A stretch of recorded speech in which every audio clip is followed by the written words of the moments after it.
আসসালামু আলাইকুম আপুরা ভাইয়ারা, আপনারা সবাই কেমন আছেন? আমি ভালো আছি। আজকে চলে আসলাম নতুন আরেকটি ভিডিও নিয়ে। আজকে বানাবো ভাপা পিঠা। দেখেন আমি এই আটার চালের গুঁড়ার মধ্যে লবণ দিয়ে দিলাম। আমি এই চালের গুঁড়াটা দুধ দিয়ে মাখাবো।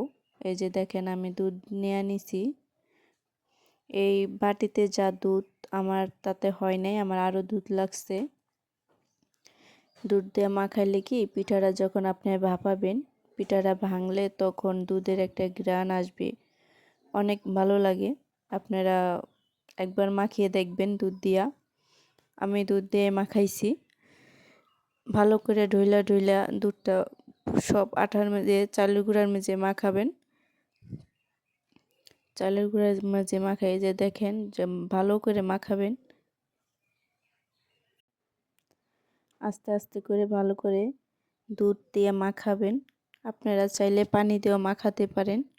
মাখাইয়া তারপরে আপনারা এই যে চালনি দিয়ে চেলে নেবেন। এই যে যেমন চাকা চাকা দলা দলা রয়েছে, এই চাকা চাকা দলাগুলো থাকবে না। চালনি দিয়ে হাত দিয়ে গুছা গুছা ডলবেন, ডইলা তারপর জোড়া জোড়া করে নেবেন।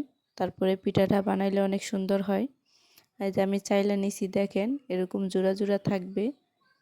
দেখেন দুধ দিয়ে মাখাবেন আপনারা। আজকে আমি পিঠাটা যে অনেক কিছু দিমু। 1000 টাকার পিঠা আজ ঘরে বানাবো। বাইরে কেন 1000 টাকা দিয়ে এই বাফা পিঠা খামো, আজকে ঘরেই বানাবো 1000 টাকার পিঠা।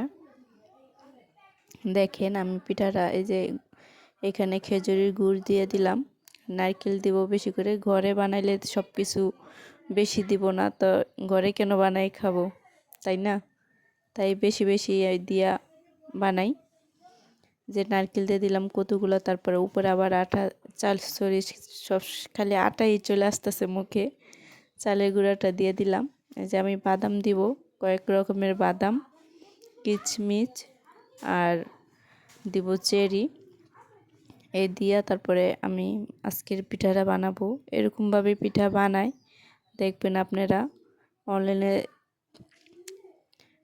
বেচে এগুলা পিঠা।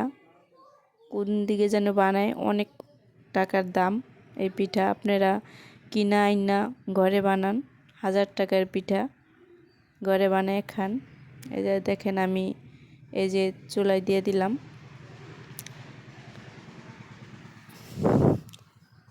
চুলায় দিয়ে দিলাম। এই যে উপরে বাটিটা উঠিয়ে নিব। আপনাদের কাছে যেরকম বাটি আছে, যে বাটি দিয়ে বানান সেরকম বাটি দিয়ে বানাবেন। এই যে দেখেন আমার পিঠাটা কত সুন্দর পিঠা। এই যে যেটা ভাঙে গেছে ওটা আমি শুধু নারকেল আর গুড় দিছি, নারকেল দিছি বেশি করে, তাই ভাঙে গেছে। পিঠাগুলি কিন্তু অনেক মজা হয়েছিল।